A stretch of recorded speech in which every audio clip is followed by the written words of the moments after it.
Moving coil galvanometer बहुत important device. आज इसको कंप्लीट करेंगे बहुत ही आसान देसी तरीके से, सबको समझ में आएगा। ठीक है, सबसे पहले इसका introduction, moving coil galvanometer MCG जिसको कहते हो कि ये है क्या भाई। तो it is a device used for measuring very small currents. ध्यान देना, बहुत छोटे करंट के लिए यूज होता है। जो एमीटर होता है, इसको एमीटर बोलते हैं, वो होता है नॉर्मल करंट्स के लिए। जो गैल्वेनोमीटर होता है, मूविंग कॉइल गैल्वेनोमीटर, वो बहुत स्मॉल करंट, मिली एम्पियर या माइक्रो एम्पियर, इस टाइप के करंट के लिए यूज होता है। तो आज हम इसको करेंगे। तो ये हो गया इसका इंट्रोडक्शन। ये डिवाइस है क्या, किसी भी डिवाइस में उसका इंट्रोडक्शन होता है, पहले समझ लो। फिर होता है उस डिवाइस के पीछे क्या फिजिक्स का प्रिंसिपल है, मतलब किस प्रिंसिपल पे वो डिवाइस काम करता है। फिर आपका होगा कंस्ट्रक्शन, जिसमें कि मैं केवल आपको फिगर बना के दिखाऊंगा, बहुत बढ़िया फिगर, आसान फिगर। और फाइनली आपका वो डेरिवेशन।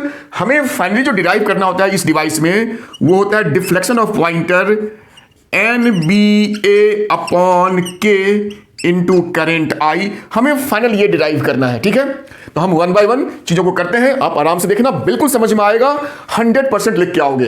तो पहला हो गया इसका introduction, it is a device used for measuring very small currents. अब है इसके पीछे का फिजिक्स क्या होगा, तो वो है उसका प्रिंसिपल। तो वो भी मैं लिख देता हूं, जो प्रिंसिपल है लिखेंगे it works on the principal that a current carrying loop या करेंट लूप एक्सपीरियंसेस क्या, torque in an external magnetic field. Electric मत लिख देना, मैग्नेटिक फील्ड, सिंपल। जो वो टॉर्क हमने पढ़ा था क्या, MB साइन थीटा किसी भी लूप पे, ये है इस डिवाइस का प्रिंसिपल। ध्यान देना, ये इसका प्रिंसिपल है। आप अच्छे से लिख लेना, आपने किसी बुक से भी देख के लिख सकते हो इसका प्रिंसिपल प्रॉपर क्या इसकी भाषा है। ये तो मैंने अपनी भाषा में लिखा। तो डिवाइस का इंट्रोडक्शन हो गया, उस डिवाइस के पीछे क्या प्रिंसिपल है, वो कैसे वर्क करता है, ये आपका प्रिंसिपल हो गया। अब इसका एक बढ़िया सा सिंपल फिगर और फिर डेरिवेशन कंप्लीट। तो यही करना है। आप क्या करना कि आप एक सिंपल एक सर्कल ड्रॉ करना है ऐसे। ये मैं टॉप व्यू दिखा रहा हूं, ये सर्कल नहीं है, एक डिस्क है जिसका ये टॉप व्यू है। और ये डिस्क इस एक्सिस के अबाउट यूं घूम सकता है। It can rotate freely about this axis. ठीक है, अब इस डिस्क के दोनों साइड, राइट साइड भी और लेफ्ट साइड भी, क्या करोगे आप, इसी शेप का बार मैग्नेट्स, इस शेप का, जिस शेप का मेरा डिस्क है उसका, उस शेप का बार मैग्नेट ऐसे साइड में दिखा दोगे। जिसका ये मेरा हो गया नॉर्थ पोल, अच्छे से बनाना फिगर, और ये आपका साउथ पोल। ठीक है, इतना कर लिया। अब ये मैग्नेट चूंकि सर्कुलर शेप में है, तो इसका जो फील्ड होगा वो रेडियल फील्ड होगा। ध्यान देना, this is very important line. Radial field north से घुसेगा इस वाले में, और साउथ की तरफ यहां से निकल के चला जाएगा, यहां भी रेडियल, यानी अलोंग द रेडियस। ये जो भी शेप है उसके रेडियस के अलोंग। ये क्यों होता है, क्योंकि इसकी वजह से थीटा मेरा हमेशा 90 डिग्री बनता है। किसके साथ, जो हम यहां पे क्वाइलिंग करते हैं, यानी इस डिस्क के ऊपर जो हम क्वाइल्स, यानी जो वायर्स को लपेटते हैं, कंडक्टिंग वायर्स को, जिसको हम क्वाइल कहते हैं, वो ऑलवेज इस फील्ड के साथ 90 डिग्री एंगल पे होता है, रेडियल होने की वजह से।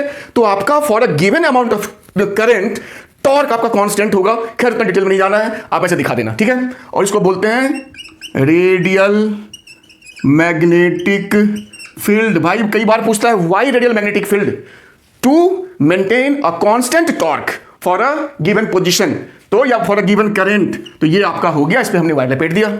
अब देखो, आपको पता है अगर इस वायर में करंट दूंगा, इस वायर में मतलब इस कॉइल में, और ये फील्ड है, तो इस पे टॉर्क होगा, तो ये घूमना शुरू कर देगा बिल्कुल पंखे की तरह।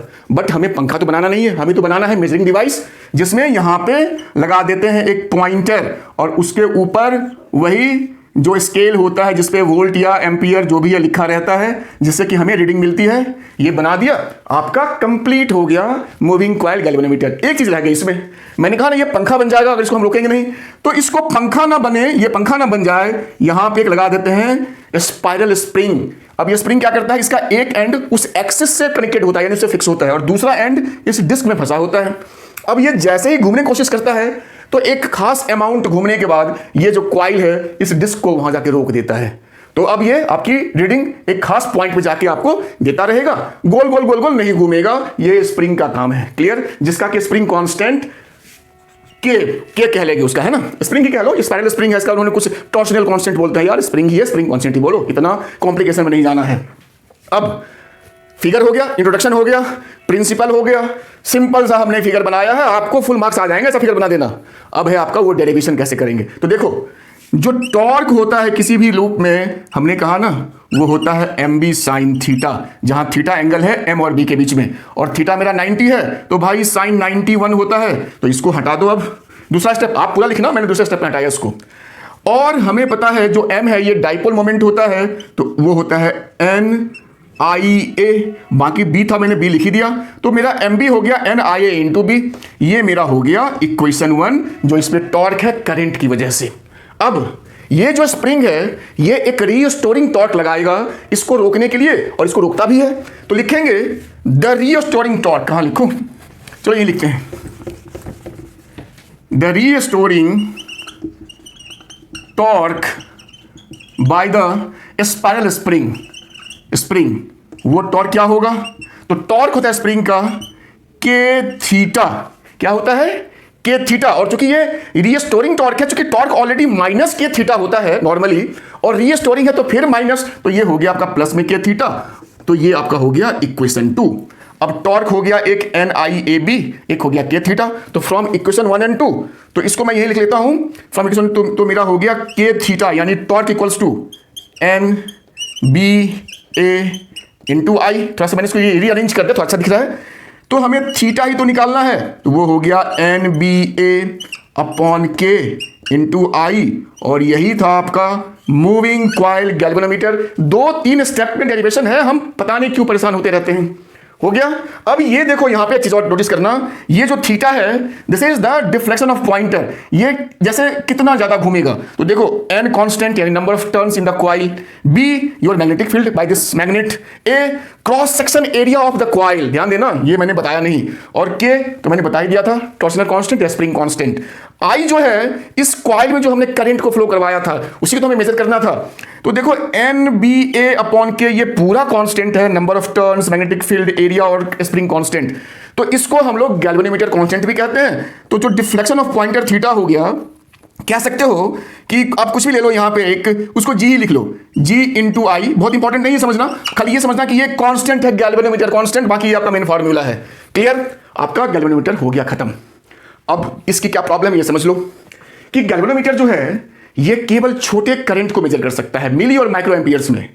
अब इसको हम क्या करते हैं, वापस हम बड़े करंट्स को मेजर करें तो इसको हम कन्वर्ट करते हैं वापस से जो एमीटर में, जो ये बड़े करंट्स को मेजर करे, तो अब हम इसके साथ ही करेंगे एमीटर और साथ ही करेंगे वोल्टमीटर, और फिर हमारा ये टॉपिक खत्म होगा।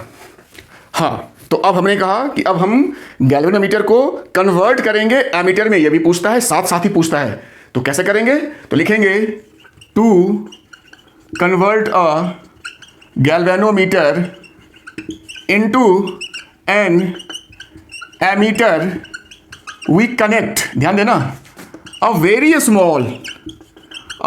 स्मॉल रेजिस्टेंस या रेजिस्टर स्मॉल आर इन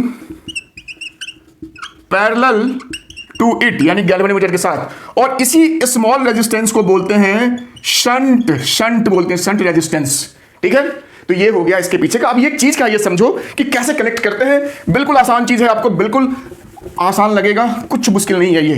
तो कहा कैसे दिखाएंगे इसको एज अ सर्किट, तो देखो मैंने यहां पे ये जो है ये हो गया मेरा गैल्वेनोमीटर। देखो कोई भी गैल्वेनोमीटर हो, एमीटर हो, वोल्टमीटर हो, कुछ भी इलेक्ट्रिकल डिवाइस हो, बेसिकली वो इलेक्ट्रिकल सर्किट होता है, रेजिस्टेंस होती है। मैंने यहाँ पे एरो दिखाया है जिससे ये लगे कि ये कोई मेजरिंग डिवाइस है जिसमें कुछ हम मेजर कर सकते हैं।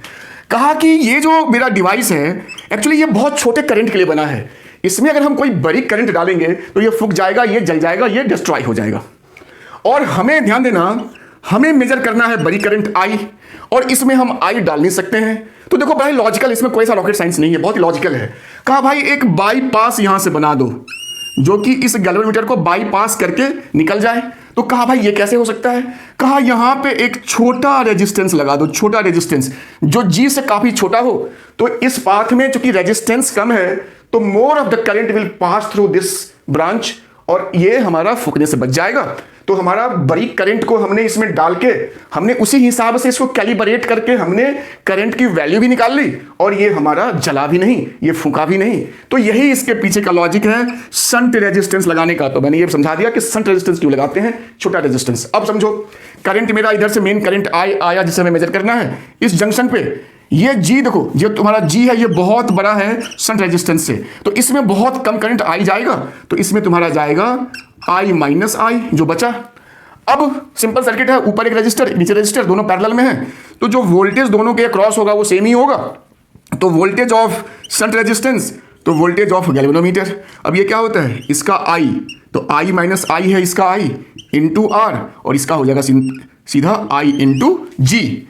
तो this will give you R equals to I into G upon I minus I. यही आपका एमीटर का हो गया डेरिवेशन। इसी में एक टर्म आता है, वो आता है करंट सेंसिटिविटी। ये कितना सेंसिटिव हो सकता है, तो that is current per unit, sorry deflection of pointer per unit current is called current sensitivity. Definition हो गया, डिफ्लेक्शन यानी थीटा अपॉन करंट। तो याद करो गैल्वेनोमीटर में एन बी ए अपॉन के ही तो बचा, तो यही आपका हो गया करंट सेंसिटिविटी। एन को बढ़ाएंगे तो सेंसिटिविटी बढ़ जाएगी, बी ए और के को नहीं छेड़ना चाहिए। अगर बढ़ाना है तो केवल हम एन को बढ़ाएंगे, नंबर ऑफ टर्न्स को बढ़ाएंगे या कम करेंगे। तो यही था आपका एमीटर गैल्वेनोमीटर के साथ। और लास्ट है आपका वोल्टमीटर, उसको तो अब वोल्टमीटर कैसे बनाएंगे किसी भी गैल्वेनोमीटर से, तो लिखेंगे टू कन्वर्ट अ गैल्वेनोमीटर, तो तेज लिख रहा हूं खाली समझो, into a voltmeter we connect a large resistance. पहले वाले मैंने स्मॉल किया था, इसमें large, very large resistance r with in series, वहां पे मैंने पैरेलल किया था, यहां पे इन सीरीज विथ गैल्वेनोमीटर। आपने समझ लिया होगा, मैं बोल ही रहा हूं, समझ गया होगा मैंने क्या लिखा है। तो मतलब एक बड़ा रेजिस्टर जो है वो गैल्वेनोमीटर के साथ सीरीज में यहां पे जोड़ते हैं। तो भाई उसका फिगर बना लेता हूं तो आपको और क्लियर हो जाएगा कि ये पूरा चक्कर क्या है। एक सेकंड में आपका ये फिगर बनके, हाँ तो अब बनाते हैं इसका फिगर, बहुत आसान, देख लो। ये हमारा हो गया गैल्वेनोमीटर जिसको हमने जी कहा, इसके साथ ही एक बड़ा रेजिस्टर आर जोड़ दो, और इन दोनों पॉइंट के अक्रॉस हमें वोल्टेज निकालना होता है। आप उसको सर्किट में लगा दोगे, आपको वोल्टेज दे देगा। तो देखो भाई गैल्वेनोमीटर में करंट तो स्मॉल आई ही जाएगा, तो सेम करंट ही जाएगा दोनों में। तो जो वोल्टेज डिफरेंस होगा इन दोनों पॉइंट्स के बीच, जिसका हमें वोल्टेज निकालना है, पोटेंशियल डिफरेंस, वो V जो हो जाएगा वो इसका वोल्टेज यानी आई जी आई इंटू आर। तो आई, या इसको आपको आर ही चाहिए ना, तो आपको आर हो गया V minus I G upon I.